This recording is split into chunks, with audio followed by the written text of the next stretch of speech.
Yeah, I know I'm a little bit late with this video. I was asleep when the developer update came out, but I watched it and now I'm going to summarize it for you guys as well as talk about some other things in this video.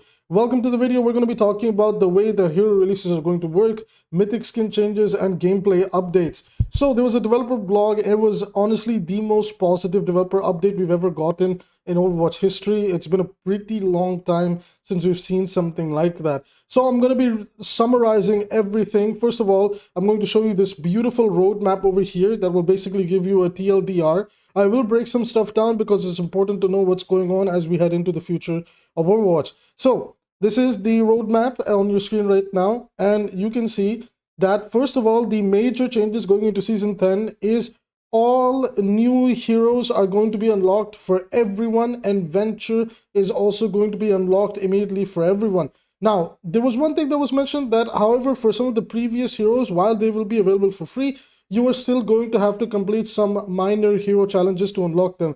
Honestly, I'm not gonna lie, I would rather they kind of remove those two, but the argument that was being made by Aaron Keller and his team over here is basically like they want, new players to first get a little bit of a from the new player experience POV. They want them to go up, like unlocking different heroes and all that type of stuff, and then you just do the basic missions of trying them out in the practice range before getting the hero for free. Regardless, it's pretty nice. Venture, that is the official name of the character now. I believe they stuck with it. That's not the code name or whatever. So Venture is going to be our new hero, new DPS hero very soon. Alongside that, all the newest heroes that we've gotten so far: Sojourn, Junker Queen, Ramatra, Mauga, Iliari, Kiriko, and Lifeweaver. To those that are new to Overwatch or may still need catching up, all of these will be unlocked in Season 10, or you might need to do some minor hero challenges. On a side note, Mythic Skins are getting a big update. They'll be getting their own shop, and you're going to be working to unlock the past Mythic Skins that you may have wanted. So if you guys, a lot of my fellow watchers are big fans of skins like the Sigma, the Galactic Overlord Sigma, or Cyber Demon Genji, this is your chance to pick it up.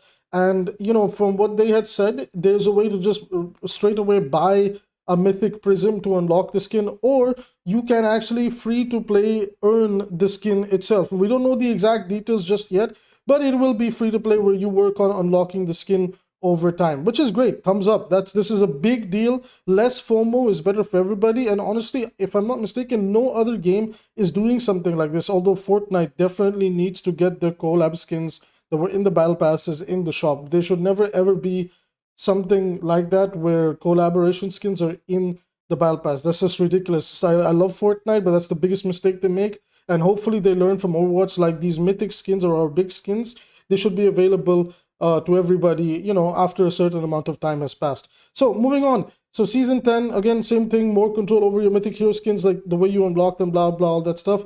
And this is the big one: coins in the battle pass, the actual currency, Overwatch coins, the golden currency, the real life money currency. These will be freely obtainable within the battle pass. You will be able to make 600 free coins in the battle pass, and if I'm not mistaken, then if you buy the premium, you actually buy the battle pass, you unlock the premium rewards, you will be able to make 600 more. So if I'm not mistaken, because they didn't tell us how much you'll make through the premium tiers, but if that is true, then you'll be making 1200 in total. So you make back the money to buy the next battle pass, and you'll have some money, stacking up over time. This is a great change, and especially for free-to-play players, this is a great way to even earn coins to unlock, unlock the, a battle pass like 2 seasons from that point, but then you can self-sustain yourself, if you're not trying to use that money in the shop or things like that. So this is amazing, really good change for free-to-play players, really good change for even somebody like me. While I do spend money on the game here and there,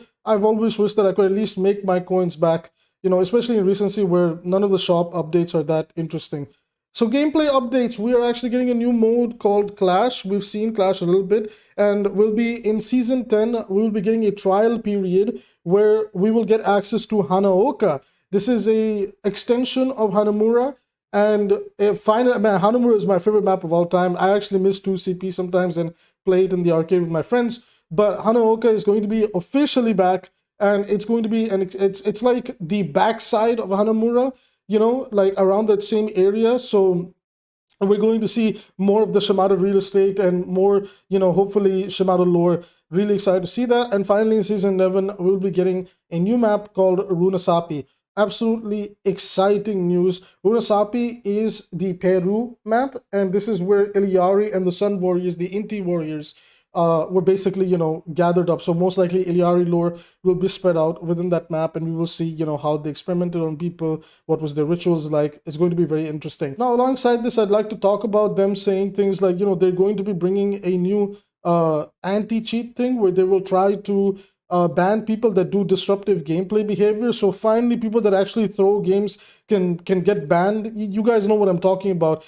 And hopefully this fixes the problems with the false reporting as well. We all know that, I lost 2 of my accounts. One that I will say was kind of deserved. This was like years ago when I was a little bit toxic.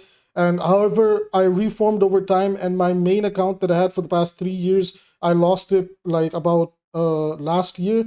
And it was very frustrating because I did get false reported, and any time that I asked them to review the chat and they sent me back the logs, nothing toxic was said, and it was just me telling somebody to please either swap or things like that. And yeah, well, the GM just completely disagreed. He was like, no, telling people to swap apparently is toxic, and whatever. You guys have seen the video that I've done on it.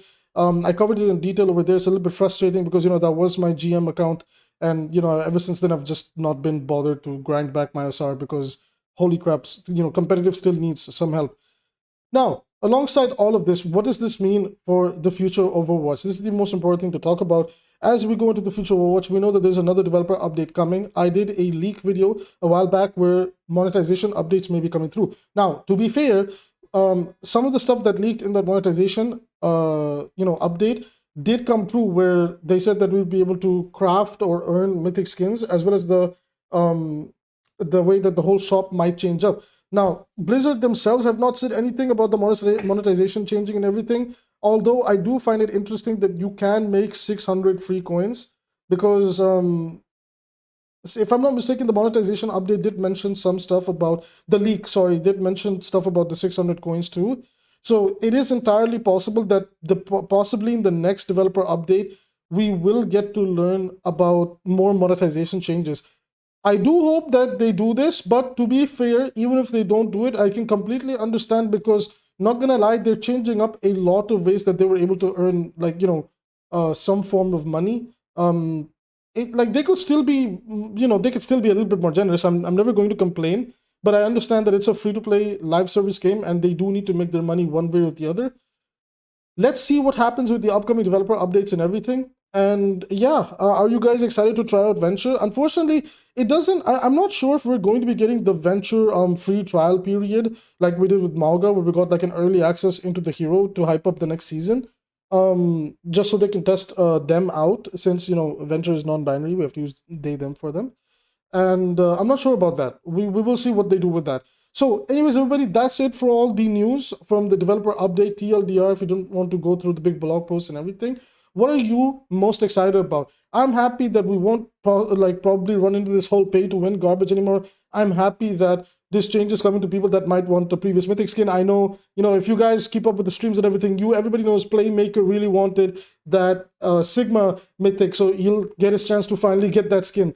So I'm happy for people that can get a chance. If you started Overwatch later, we all know Genji is very popular, and I see people saying things like, "Oh, I didn't get the Cyber Demon Genji skin." Now you get a chance to actually pick that up. So I'm very happy for the people that this does affect positively. I'm very excited to see how Hanaoka and the game mode clash is going to feel. Aaron Keller actually mentioned in the blog post that they're kind of worried that the game mode might be too team play centric, and they do want to see what people think about it. And make adjustments appropriately. I'm also not going to lie, this is possibly me just personally, but I would really like it if they did bring back 2CP altogether and just say F it and throw it out there. I just kind of think, like, I don't know, like, despite everybody's opinions on 2CP, even if we might hate a game mode or like a game mode, just let it be there. It's always a nice change of pace, because I'm not going to lie, right? Push just feels like payload maps, and with what they're describing about Clash, it just feels like the whole Flashpoint, but in a slightly different way. So one game mode that's actually completely different in the way that it functions is 2CP. I would like to see 2CP again, and perhaps rework the maps a little bit. and just, you know, give the game just even more life. That's just my opinion. You know, I might do a 2CP video and you know, like, is it time to bring 2CP back? Now, everybody knows today's video was supposed to be a little bit different, but, you know, developer update happened, so I'm covering it over here. Anyways, everybody, that's going to be it for this video. I might do a second video a little bit later. Who knows? We will see if I have the time. If you want to support the channel for free, all you need to do is hit the like and subscribe button. And of course, if you want to support me financially, as I'm going through my final years of university, please help me out by using the super chat down below, and any financial contribution is much appreciated and you get free kisses. Mwah, just like that. Okay, with that being said, I will see you guys in the next video.